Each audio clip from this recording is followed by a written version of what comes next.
3월 26일 새벽 예배 말씀 함께 나누시겠습니다.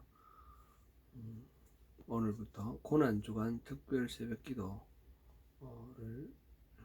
다음 주가 고난주간인데 그 첫 번째 시간으로 오늘 미리 준비하는 시간을 갖겠습니다. 누가복음 19장 28절부터 34절까지입니다. 우리 함께 말씀 봉독하시겠습니다. 누가복음 19장 28절부터 34절까지 말씀 함께 봉독하시겠습니다. 예수께서 이 말씀을 하시고 예루살렘을 향하여 앞서서 가시더라. 감람몬이라 불리는 산 쪽에 있는 벳바게와 베다니에 가까이 가셨을 때에 제자 중 둘을 보내시며 이르시되 너희는 맞은편 마을로 가라. 거리로 들어가면 아직 아무도 타보지 않은 나귀 새끼가 매여 있는 것을 보리니 풀어 끌고 오라. 만일 누가 너희에게 어찌하여 푸느냐 묻거든 말하기를 주가 쓰시겠다 하라 하시매 보내심을 받은 자들이 가서 그 말씀대로 만난지라. 나귀 새끼를 풀을 때에 그 임자들이 이르되 어찌하여 나귀 새끼를 푸느냐 대답하되 주께서 쓰시겠다 하고.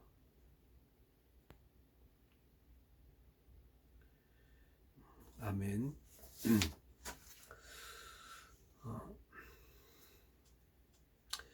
누가가 기록한 예수님의 사역은 크게 세 부분으로 나눌 수 있습니다. 예수님께서 갈릴리에서 하셨던 사역, 갈릴리에서 예루살렘으로 올라가시면서 하신 사역, 예루살렘에서의 사역, 이렇게 나뉩니다. 4장 14절부터 9장 50절까지는 갈릴리에서의 예수님의 사역이고 9장 51절부터 19장 27절까지가 갈릴리에서 예루살렘으로 여행하시는 동안 있었던 사역들입니다. 그리고 19장 28절부터 24장 53절까지가 예루살렘에서의 예수님 사역입니다. 그 사역에는 십자가 사건과 부활 승천 사건이 포함되어 있죠. 이러한 구분에 따르면 오늘 본문은 예수님의 이 세 번째 사역의 시작 장면입니다. 28절부터 29절을 다시 한번 읽어보겠습니다. 예수께서 이 말씀을 하시고 예루살렘을 향하여 앞서서 가시더라. 감람몬이라 불리는 산 쪽에 있는 벳바게와 베다니에 가까이 가셨을 때에 제자 중 둘을 보내시며. 아멘. 19장 앞부분에서는 여리고에서 세리장 삭개오를 부르시는 장면이 나왔고, 이어서 열문화 비유가 있었습니다. 열문화 비유는 주님이 예루살렘으로 올라가자마자 하나님 나라가 임할 것이다 라고 기대하고 있는 제자들에게 성급한 기대를 하지 않도록 바로잡아 주신 말씀입니다. 예수님께서는 지금 가시는 중이시지 오시는 중이 아니십니다.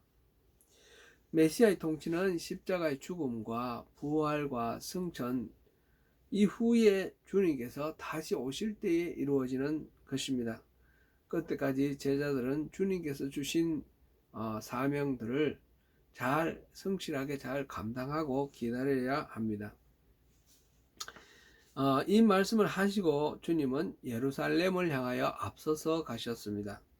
그 길이 십자가의 고난의 길이고 죽음을 맞이하는 그런 길이지만 예수님은 조금도 주저함이 없이 당당하게 앞서서 가셨습니다.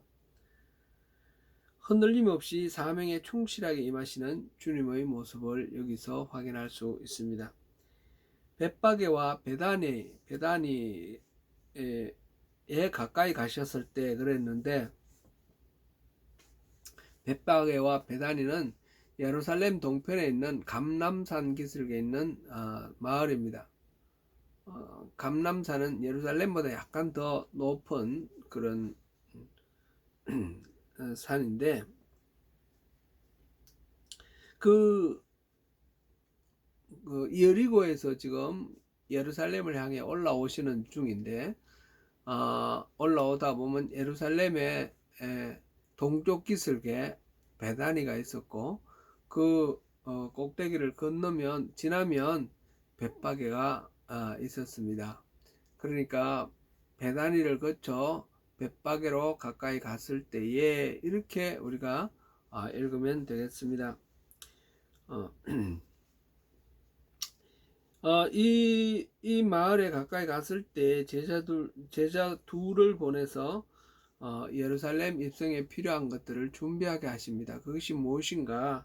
30절, 31절을 읽어보시겠습니다.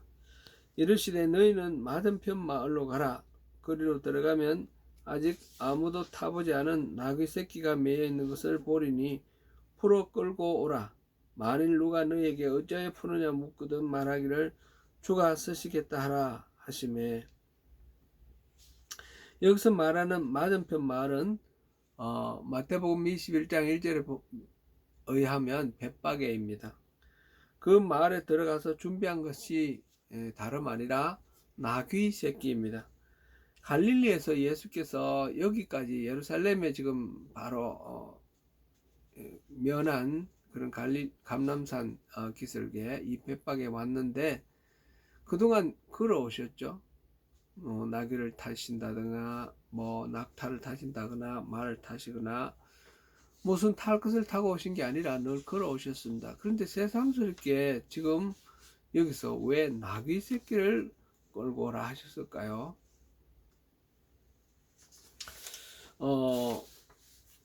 당시에는 그 이유를 아무도 알지 못했습니다. 예수님께서 죽음과 부활을 이제 통해서 참된 메시아심을 증언하신 이후에 사람들이 나귀 새끼를 이래서 타셨구나 하는 것을 알게 되었는데, 그것은 구약 성경에 기록된 메시아의 예언을 성취하는 그런 상징적인 행동이었던 것입니다. 그 예언은 스가랴서에 기록되어 있는데 스가랴 9장 9절 말씀을 함께 보시겠습니다. 시온의 따라 크게 기뻐할지어다.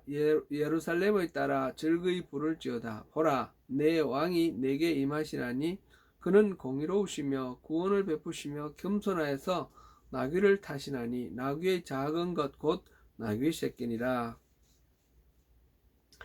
바로 이 말씀에 근거하여 주님은 제자들에게 나귀 새끼를 끌고 오라 하셨던 것입니다.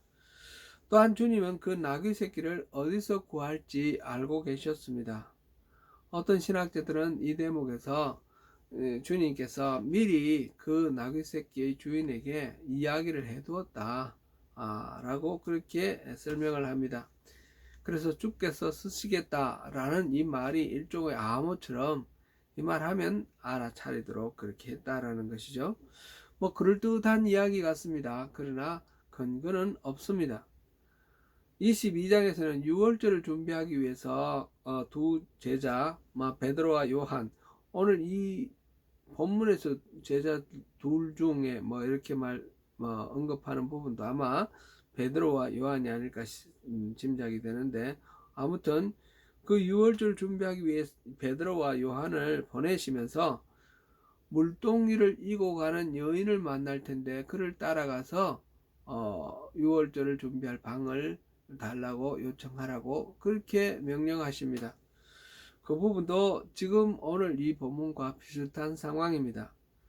주님의 어떤 신적 능력을 이렇게 나타내는 그런 상황으로 이해해도 좋겠습니다. 아무튼 그들은 주님의 의도를 충분히 파악하지 못한 상태였지만 순종하였습니다. 주님이 말씀하신 대로 갔더니 나귀 새끼가 있었고 그것을 풀 때 주인이 왜 그러냐고 물었고 그들은 주께서 쓰시겠다라고 말을 하니 그것으로 모든 문제가 해결되었습니다. 이 대목에서 한 가지 에피소드가 생각이 납니다. 예전에 어떤 사역자가 후원 요청을 하는 편지를 썼는데 그 안에 주께서 쓰시겠다라는 그런 표현이 들어 있었습니다. 제겐 그 표현이 굉장히 거슬렸습니다. 자기가 쓰려고 하면서 왜 주께서 쓰시겠다고 그러는가? 주님을 참칭하는 것으로 보였습니다. 물론 논리는 자신이 하는 일이 전부 다 주님의 일이니까 자기가 쓰는 것은 주님이 쓰시는 것이다. 그런 논리였지만 좀 더 겸손했으면, 그 표현이 겸손했으면 더 좋지 않았을까 하는 그런 아쉬움을 가지고 그것을 보았던 기억이 납니다. 중요하지는 않았지만 이 주님께서 하신 말씀을 볼 때마다 그것이 생각이 납니다. 스스로를 낮추는 겸손, 우리가 늘 교만은 패망의 선봉이라 그랬는데, 이 겸손을 늘 우리가 마음에 명심하고 있어야 되겠습니다. 우리는 주님의 말씀에 순종하지 못할 때 내가 이해하지 못하기 때문에 순종하지 못한다라고 그렇게 말할 때가 많습니다. 그 이유를 납득시켜 주시면 내가 순종하겠다고 그러기도 합니다. 그러나 그것은 주님의 말씀에 순종하지 못하는 정당한 이유가 되지 못합니다. 본래 하나님의 그 높으신 뜻을 우리 인간의 좁은 식견과 상식으로 다 이해할 수가 없습니다. 내가 이해하는 것만 순종하려고 하면 주님의 그 우리에게 주시는 사명에 순종할 부분이 너무 적습니다. 요한복음 12장 16절 말씀입니다. 제자들은 처음에 이 일을 깨닫지 못하였다가 예수께서 영광을 얻으신 후에야 이것이 예수님께 대하여 기록된 것임과 사람들이 예수께 이같이 한 것임이 생각났더라. 우리가 주님께서 일하시는 방식과 의미를 다 알 수가 없습니다. 주님은 때로 우리가 기대하고 이해했던 방식과 전혀 상반되는 정반대의 방향으로 인도하실 때도 있습니다. 그럴 경우에도 우리는 거부해서는 안 됩니다. 이해할 수 없다고 주님의 말씀에 불순종해서는 안 됩니다. 이해할 수 없어도 주님의 말씀에 순종하고 하나님의 인도하심대로 우리의 삶을 맡겨야 합니다. 그것이 믿음입니다. 때가 되면 다 알게 될 것입니다. 그것이 우리를 구원하시기 위한 하나님의 사랑의 계획이었음을 알게 될 것입니다. 오늘도 기도하시는 가운데 주님을 더욱 깊이 만나시기를 바랍니다. 주님의 말씀이 다 이해되지 않더라도 주님이 이끄시는 방식이 우리가 기대하는 범위를 벗어날지라도 믿음으로 순종하며 따를 수 있도록 해달라고, 주님을 그렇게 신뢰하는 믿음을 가질 수 있도록 해달라고 그렇게 기도하시기 바랍니다.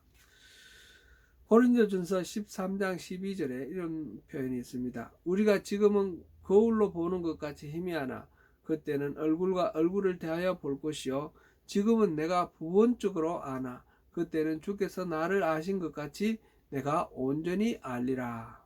아멘. 옛날의 거울은 요즘의 거울같이 그렇게 선명하게 비치는 거울이 아니었죠. 동판을 닦아서 그렇게 비치는 것으로 거울로 썼습니다.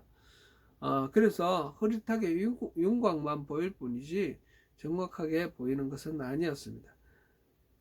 그러나 지금은 그러니까 거울을 보는 것처럼 희미하게 보이고 분명하지 않더라도 그것으로 자기 자신을 비추어 보는 것처럼 주님이 때가 되면 우리에게 얼굴과 얼굴을 맞대는 것처럼 선명하게 모든 것을 알게 해 주실 텐데, 지금 내가 다 이해하지 못하고 다 깨달을 수 없다고 하여 주님의 그 사명을 우리가 제한할 수는 없습니다. 오늘도 이러한 주님을 신뢰하시는 가운데 전적으로 주님을 믿고 순종하는 승리의 삶을 이루시는 복된 하루 되시기를 축원합니다. 감사합니다.